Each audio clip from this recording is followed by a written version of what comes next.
ကျော်ဟေး2008ခုနှစ်ရောက်တော့မယ်သိတယ်သေဘဲနှစ်အထိပြင်ဆင်ထားတယ်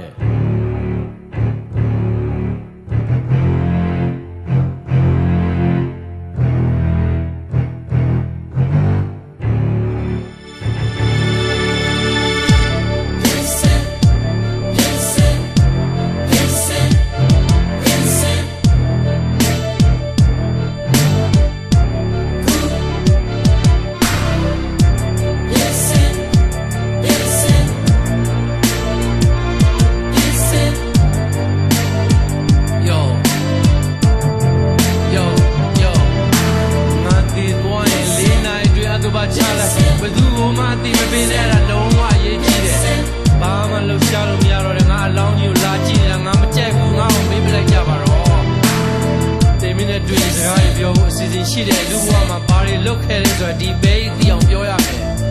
ငါဟာလူတော့လူပဲဒါပေမဲ့အတိတ်ပဲရှိတဲ့လူဖြစ်အောင်လှုပ်ရှားခဲ့တာလေတချို့လူတွေအမြင်ကအောင်သိခဲ့တာတွေငါပြောရမယ်အဖြစ်တဲ့အချိန်ကတန်ဖိုးအကြီးဆုံးတစ်ခုကဘယ်ဥစ္စာမှအကြာကြီးမဟုတ်ဘူးဘာလို့မှမပိုင်ဘူးဆိုတဲ့တသနာပဲစိတ်ကိုပြစ်စုံပမှတည့်တဲ့ထားတယ်မတည်မြဲခြင်းနဲ့မပိုင်ဆိုင်ခြင်းတွေကိုကိုယ်တိုင်တရားသိနိုင်တယ်ဒါမှမဟုတ်အဲ့ဒါမှန်တရားအဲ့ဒါမှန်တရား